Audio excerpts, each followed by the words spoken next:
Olá, começamos mais um programa Entre Amigos aqui na Peripê TV e hoje estamos com a professora Thalita Deda, que ela é jornalista e também coordenadora dos cursos de comunicação social da UNIT, né? Seja muito bem-vinda. Olá, Rafaela, muito obrigada pelo convite. Eu que agradeço, né, a sua presença aqui. Vamos falar um pouquinho sobre a guerra pela atenção e o futuro da confiança. Tá? A gente traz aqui o RUC e o empobrecimento do argumento, né? Uma pesquisa recente do Instituto Reuters mostrou que 55% dos usuários abandonam um vídeo nos primeiros 3 segundos se não forem imediatamente fisgados. Isso tem levado comunicadores a sacrificar a construção de argumentos em nome da retenção. A senhora poderia explicar, então, o que seria esse RUC, né, radical, na prática, né, matando a profundidade da informação? Falar sobre isso é preciso também entender o contexto que a gente está hoje, né? Sim. Pela palavra, até mesmo a tradução da palavra, ele é o gancho, né? Então é o que retém a atenção em 3 segundos ali, né? Ele é muito rápido, né? O que fisga a atenção. Mas quando a gente traz isso, né, para o campo da comunicação, porque isso vai desde a perspectiva do marketing, de comportamento de consumo, até o jornalismo, por exemplo. Mas quando a gente traz para o campo da comunicação, né, e em específico para a produção de conteúdo e do jornalismo, a gente precisa observar o contexto que a gente está, né, de 2 lados, né? Sim. Tanto da cultura, né, da questão da atenção, da disputa da atenção, né, e tanto da parte da desinformação. Sim. E também para entender essa ecologia da mídia hoje. Né? Então, Isso. São várias problemáticas que giram em torno desse processo articulado entre algoritmo e jornalismo. Né? Então, um aspecto importante para a gente observar é que a gente hoje vive muito na terceirização. Né? A gente cada vez mais terceiriza experiências, né? E isso é muito engraçado porque eu estava uma vez vendo uma reportagem sobre isso.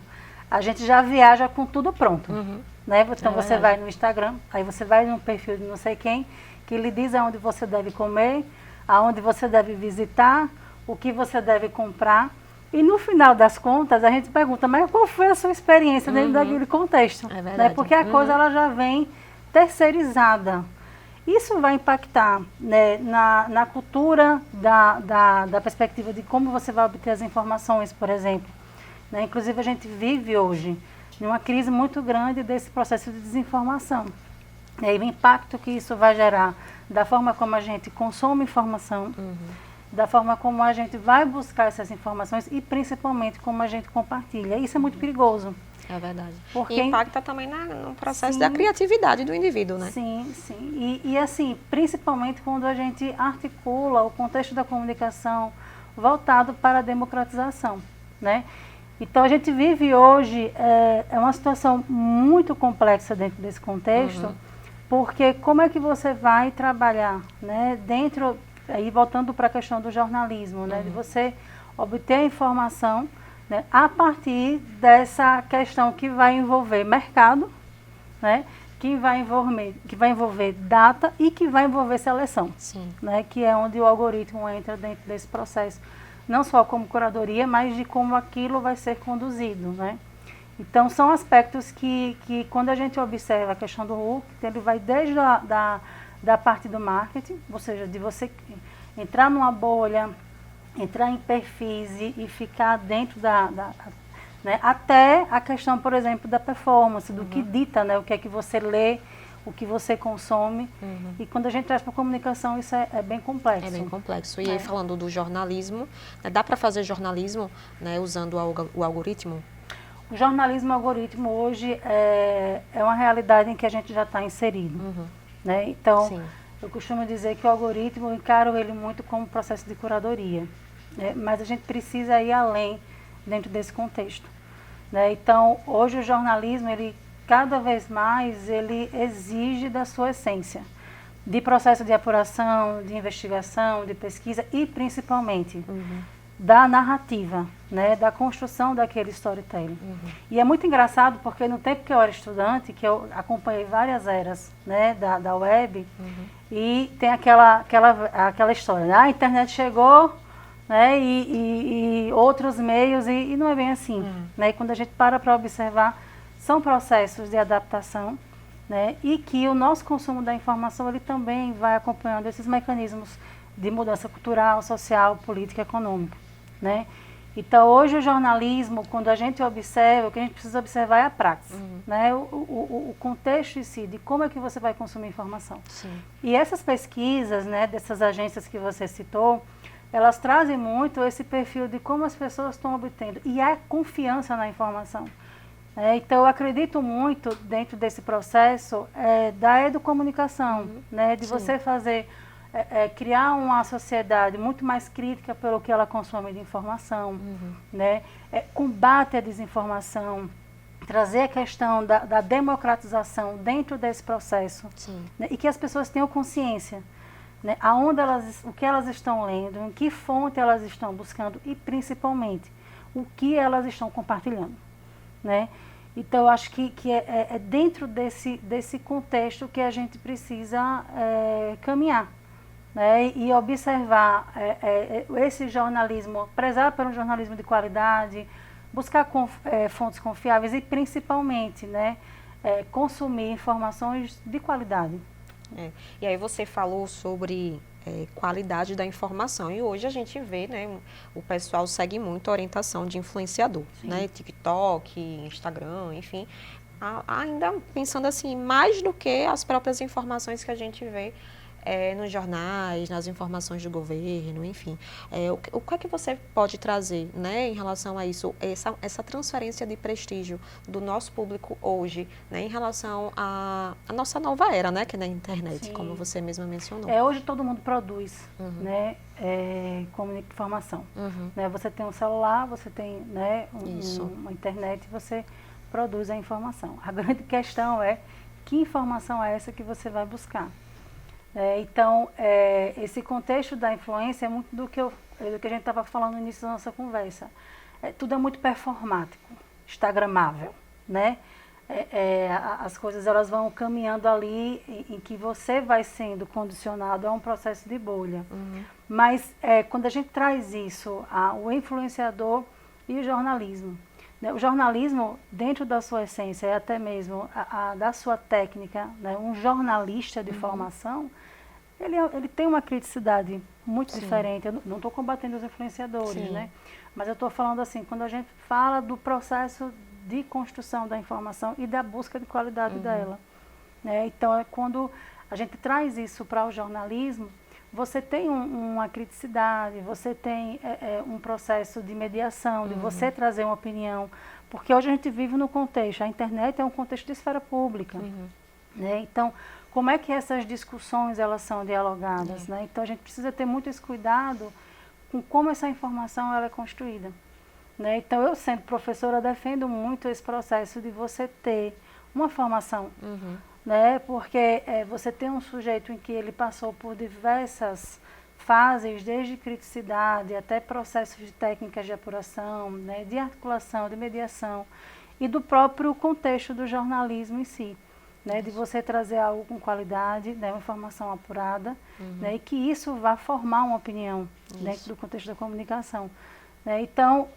hoje o jornalismo ele passa, inclusive, por esse aspecto, pensando, né, nesse consumo de informação e que você tem aí grandes reportagens, né, adaptações de meios em que você vai produzindo cada vez histórias mais elaboradas, né, apuradas e com narrativas que possam trabalhar, né, diversos contextos e com qualidade de informação. Isso mesmo. E ainda falando sobre algoritmo, né, a senhora, como jornalista, acredita que o comunicador ele deve, às vezes, contrariar esse algoritmo ou não? Com Difícil é contrariar, né?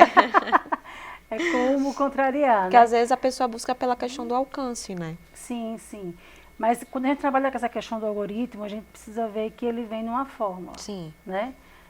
Da datificação, ou seja, os dados que são gerados ali, a rentabilidade disso, que é o mercado que ele vai, e o impacto que ele vai trabalhar no que ele vai lhe condicionar, né? Porque o algoritmo em si, ele sempre existiu, né? E principalmente dentro desse contexto de curadoria, né? A grande questão do algoritmo é o que você vai ultrapassar essas barreiras a partir dele. Sim. Né? Então, quando a gente trabalha, por exemplo, em pesquisa, você vai fazer uma pesquisa, por exemplo, na internet. Então, como é que essa pesquisa vai ser feita? Então, isso precisa ser ultrapassado, né? Como pesquisar? Às vezes a gente vai fazer a pesquisa e fica no mais superficial porque existe uma rentabilidade ali. Né? Desinformação, hoje, ela envolve dinheiro, ela é financiada. Né?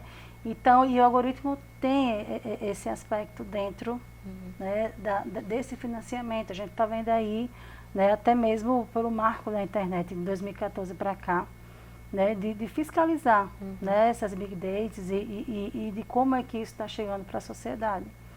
Né? Então, eu vejo muito por um caminho da gente educar a sociedade, de combater a desinformação, né, de ter atenção como a condução desse consumo de informação na internet. Né? Então, a busca pela veracidade, né? Da veracidade, né? Porque a desinformação, ela não é apenas um ruído digital, né? Ela envolve outros aspectos que acabam né, sendo associados a ela. E eu acho que esse talvez é o grande ponto quando a gente fala sobre essa questão de informação, de rede, de algoritmo, de fake news. Né? Então, a gente precisa observar aonde a gente está buscando essa fonte, principalmente quando a gente tem cada vez mais pesquisas, né? E aí a gente trazendo muito essa questão do consumo da informação voltado para a saúde, por exemplo. Né? Então, até a confiança da mídia. Né? Hoje, algumas agências, institutos de pesquisa estão monitorando isso e vendo que está caindo cada vez mais, né? O percentual de pessoas onde elas estão buscando essa informação. Né? Então, quando você tem, por exemplo, países que são mais frágeis nas perspectivas sociais e econômicas, isso tende a aumentar. Né? Então, por isso que eu acredito muito na educomunicação, né? De você conscientizar a sociedade, né? De como ela busca essa informação, né? De priorizar uma qualidade da informação, de educar. Né? Hoje, as escolas, eu vejo porque eu tenho uma filha de 9 anos e acompanho muito né, as atividades dela e fico até mais assim... acolhida quando eu vejo algumas atividades em que vai buscar reportagens, né, de criar uma consciência midiática, né, de você ter ali já uma construção né, social dentro desse contexto.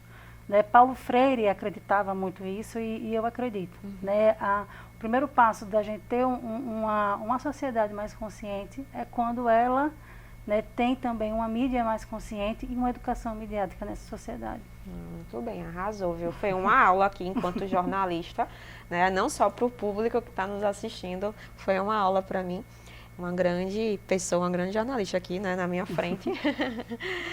O tempo é curto, né? Mas infelizmente a gente vai ter que encerrar esse bloco. Tá? Mas fica o convite para uma próxima para a gente falar um pouco mais sobre temas jornalísticos aqui no programa, né? E é isso, viu? Buscar sempre discutir, muito obrigada. Né, sobre exatamente. A democratização da informação, de como a gente né, vai buscar, o que a gente lê, a qualidade do que a gente está lendo e principalmente democratizar né, a informação. Isso mesmo. Gente, obrigada, viu? Eu que agradeço. A gente encerra esse bloco, mas a gente volta já aqui no programa Entre Amigos.